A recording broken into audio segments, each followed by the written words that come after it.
नमस्कार, आप देख रहे हैं सी न्यूज भारत और मैं हूं आपके साथ आकांक्षा यादव। वक्त हो चुका है न्यूज बुलेटिन का, तो चलिए निगाह डालते इस वक्त की खास खबरों पर। ग्राम पंचायत हुसैनपुर बैजुआ के नवनिर्वाचित प्रधान ने कोरोना वायरस से बचाव के लिए गांव में सैनिटाइजेशन कराया, जहां ग्रामीणों को विकास की उम्मीद भी जगी है। ग्राम प्रधानी की बागडोर हाथ में आते ही ग्राम प्रधानों द्वारा कार्य कराने शुरू किए गए हैं। कोरोना संक्रमण की रोकथाम के लिए नवनिर्वाचित ग्राम प्रधानों द्वारा अपने अपने क्षेत्र में सैनिटाइजर का कार्य भी कराया जा रहा है। वहीं फिरोजाबाद के सीसागंज क्षेत्र के ब्लॉक आराव अंतर्गत ग्राम पंचायत हुसैनपुर बैजुआ के नवनिर्वाचित ग्राम प्रधान लोकेश प्रताप सिंह धनगर ने शनिवार को अपने क्षेत्र के गांव हाजीपुर बैजुआ में स्प्रे मशीन के माध्यम से सैनिटाइज कराया, जिससे ग्रामीणों को कोरोना वायरस से बचाया जा सके। लोकेश प्रताप सिंह धनगर है। मैं ग्राम पंचायत मोहम्मद हुसैनपुर बैजुआ का नवनिर्वाचित प्रधान हूँ और कोरोना संक्रमण से बचाव के लिए हमारी सर्वप्रथम प्राथमिकता रहेगी, जैसे गाँव को सैनिटाइज कराना। सर्वप्रथम इस ग्राम पंचायत में 2 ग्राम हैं, एक हुसैनपुर बैजुआ और एक हाजीपुर बैजुआ। हुसैनपुर बैजुआ को सैनिटाइज करा दिया गया है और हाजीपुर बैजुआ को आज सैनिटाइज कराया गया है। कोरोना के चलते हुए हमारी निगरानी समिति की कल बैठक भी हुई है, जिसके अंतर्गत हमने मास्क लगाना, लोगों को 2 गज दूरी बना के रखना और भी जो इसके लक्षण हैं वो महसूस होते हैं उनके बारे में हमको अवगत कराएं, जिससे उनके लक्षणों को जान के उनको ट्रीटमेंट दिया जा सके। और लोगों की समस्याओं के बारे में आप क्या कहना चाहेंगे? लोगों की समस्याएं सर्वप्रथम कोरोना से हमें अब एक बचाव करना है, उसके बाद जो भी लोगों की समस्याएं होंगी, जैसी भी होंगी, सबका निवारण किया जाए। फिरोजाबाद से सी न्यूज संवाददाता आशीष उपाध्याय के साथ निर्विकार उपाध्याय की रिपोर्ट। सीसागंज में परिवार की गाड़ी खींचने के लिए घर से निकल पड़ी है 10 साल की सेल्स गर्ल्स। उन नन्ही बच्ची को जो भी देखता है उनके हौसलों को सलाम करने लगता है। गुड्डा गुड़िया से खेलने वाली उम्र में वह निकल पड़ी है अपनी माँ और छोटी बहन के भरण पोषण के लिए।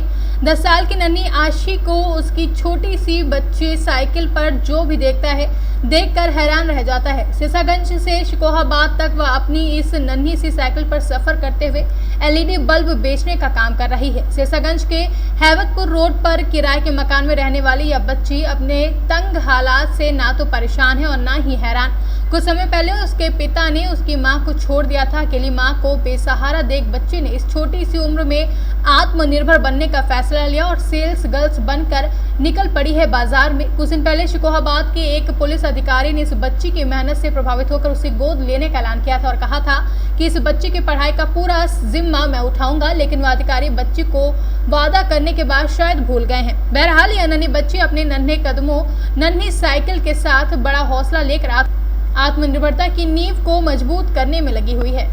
बिटिया, आपका नाम क्या है? आशीष यादव। किस क्लास में पढ़ती हो आप? 5th में। तो आपको किसी ने गोद लिया था? हाँ। किसने लिया था? सुनील तोमर। कौन है सुनील तोमर? सखावत के SHO। हाँ, तो उन्होंने क्या कहा था आपसे गोद लेते समय? पढ़ाने का पूरा पैसा देंगे। खर्चा दिया उन्होंने? अभी तो नहीं दिया। एक दिन फोन किया तो उन्होंने कहा कि अब स्कूल खुल जाएंगे तो अब पता नहीं देंगे क्या नहीं। तो अब आप क्या कर रही हो इस टाइम? इस टाइम भी यही काम कर रहे हैं, अभी दिया ही नहीं। क्या काम कर रही हो? LED बल्ब बेचते हैं। और घर में कौन है आपके? मम्मी और हमें छोटी बहन। तो आप ही घर का खर्च चलाती हो? हाँ, कैसे चलाती हो घर का खर्च? इसी बल्ब से। LED बेच के हैं?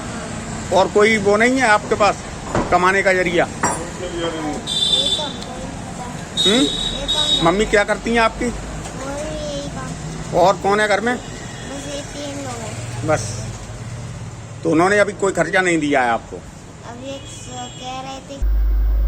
फिरोजाबाद से सी न्यूज संवाददाता आशीष उपाध्याय के साथ निर्विकार उपाध्याय की रिपोर्ट। प्रदेश सहित देश भर में जहां एक और इस कोविड-19 महामारी का ग्राफ गिरने की ओर है, जिसका मुख्य कारण जनता में फैली जागरूकता व सरकार के अथक प्रयास है, वहीं कोरोना वॉरियर्स के रूप में जी जान से जुटे देश के तमाम डॉक्टर्स, अन्य सर्विसेज कर्मचारी व देश दुनिया की खबरें आम जनता तक पहुंचाने वाले पत्रकार साथियों की ओर सरकार ने अपना ध्यान करते हुए यह सुविधा उपलब्ध कराई है। उत्तर प्रदेश जर्नलिस्ट एसोसिएशन के जिम्मेदार पदाधिकारियों में जिलाध्यक्ष पवन सक्सेना, महासचिव धर्मेंद्र सक्सेना व वरिष्ठ उपाध्याय कृष्ण गोपाल राज ने बरेली जिलाधिकारी व प्रदेश शासन स्तर अधिकारियों से संपर्क स्थापित कर समस्त पत्रकार साथियों को वैक्सीन लगवाने हेतु उपजा प्रेस क्लब स्थान नियुक्त कर कुशल डॉक्टरों की टीम द्वारा पहली डोज पत्रकारों को लगवाई, जहां इसी प्रकार यही पहली डोज बाकी बचे 45 से कम उम्र वाले पत्रकारों को सोमवार को लगाई जाएगी। इस दौरान उपजा के समस्त पदाधिकारी गणों के साथ पुंतन सक्सेना, डॉक्टर राजेश, आशीष सक्सेना, विनय चौहान, सुरेश रोचनी, किशोर कुमार उपस्थित रहे। मैं पवन सक्सेना हूँ और ये उपजा प्रेस क्लब का अध्यक्ष हूँ बरेली का। यहाँ जैसा आप देख रहे हैं, यहाँ पर कोवैक्सीन और कोविशील्ड का एक कैंप लगाया गया है, कोरोना वैक्सीन का एक कैंप लगाया गया है, जो विशेष रूप से मीडिया में काम करने वाले सभी साथियों का, उनके परिवारों का, पत्रकार बंधुओं का, इलेक्ट्रॉनिक मीडिया, प्रिंट मीडिया, सभी के लिए यहाँ पर वैक्सीन का काम किया जा रहा है, वैक्सीनेशन किया जा रहा है। ये प्रयास उपजा प्रेस क्लब के तत्वाधान में किया गया है और उसमें मेन मुख्य रूप से सहयोग किसका रहा? सबसे पहले तो मैं प्रेस क्लब की ओर से जिलाधिकारी महोदय का धन्यवाद देना चाहता हूँ, श्री नीतीश कुमार जी का, जिन्होंने हम सबके अनुरोध पर यहाँ पर कैंप लगाने की स्वीकृति दी। हमारे वरिष्ठ उपाध्यक्ष श्री कृष्ण गोपाल राज जी ने इसमें काफ़ी इनिशिएटिव लिया और उन्होंने इस पूरी व्यवस्था को बनवाया, वहाँ से जिलाधिकारी से बात करके, स्वास्थ्य विभाग से बात करके। इसके अलावा डॉक्टर राजेश शर्मा जी हमारे वरिष्ठ उपाध्यक्ष हैं, महामंत्री धर्मेंद्र सिंह बंटी जी और सभी साथियों ने मिलकर इसको ऑर्गेनाइज़ किया है और जैसा आप देख रहे हैं बड़ी संख्या में यहाँ पर लोग वैक्सीनेशन के लिए आ रहे हैं। ये वैक्सीनेशन आज ही होगा या इसके आगे आने वाले समय में भी? इसके बाद एक दिन का गैप है कल का, और फिर 24 तारीख को, 24 मई को दोबारा ये कैंप यहाँ पर रिपीट होगा। साथियों के लिए क्या संदेश है? ज़्यादा से ज़्यादा कोरोना की वैक्सीन लगवाएं, अपने परिवार की हिफाजत करें और वैक्सीनेशन से फ़ायदा होगा। तो मैं सबसे अपील करना चाहता हूँ कि जितने भी साथी लोग हैं जो मीडिया से जुड़े हैं, क्योंकि उनके सामने काम करने के बहुत सारे चैलेंजेस होते हैं, वो रात दिन फील्ड में रहते हैं, तो उनकी जीवन को बहुत बड़ा खतरा है। इसको ध्यान में रखते हुए मैं सबसे निवेदन करूँगा कि बड़ी संख्या में जिन लोगों ने वैक्सीन नहीं लगवाई है वो वैक्सीन लगवाएं। क्या कहना चाहेंगे? जो प्रेस उपजा क्लब जो है, इसमें जो आज वैक्सीनेशन हुई है बहुत ही कायदे से और जिलाधिकारी जी के बहुत ही अच्छी तरीके से उसको किया कि हम लोग काफ़ी आराम से हम हर चीज़ कर रहे हैं और इसका मैं धन्यवाद देना चाहूँगा उनको भी और अपने साथियों को, प्रेस क्लब के साथियों को, सबको धन्यवाद देना चाहूँगा। बरेली से सी न्यूज़ संवाददाता विनय चौहान की रिपोर्ट। झारखंड के चुंद्रूधाम परिसर समीप पानी की गहराई में एक बच्ची की डूबने की जानकारी मिली है, जहां बच्ची नहाने गई थी, जो कि नहाकर घर वापस आ रही थी। इसी दौरान नहाने वाली जगह छूट गई, जिसे लाने के लिए पुनः गई हुई थी। उसी दौरान से लड़की गायब बताई जा रही है। झारखंड से सी न्यूज़ संवाददाता लकी की रिपोर्ट। एक तरफ देश में चल रही कोविड महामारी को लेकर देश के प्रधानमंत्री भावुक तक हो गए, वहीं मथुरा में भाजपा नेता सत्ता के नशे में चूर होकर कोविड गाइडलाइन की धज्जियां उड़ा रहे हैं। राया की वार्ड संख्या 33 से भाजपा समर्थित प्रत्याशी मंजू चौधरी जिला पंचायत सदस्य पर विजयी हुई हैं। यहां चुनाव में जीत को लेकर राया के गांव पीरीगढ़ी भाजपा नेता द्वारा विजय जुलूस निकाला गया, जबकि प्रशासन की ओर से विजय जुलूसों पर रोक लगाई गई थी। इसके बावजूद भी भाजपा के जिला मंत्री व वार्ड 33 से विजयी सदस्य मंजू देवी के पति सत्यपाल चौधरी न केवल जुलूस में शामिल रहे, बल्कि विजय जुलूस की अगुवाई भी की। जी, और मैं मुनेरा का निवासी हूँ।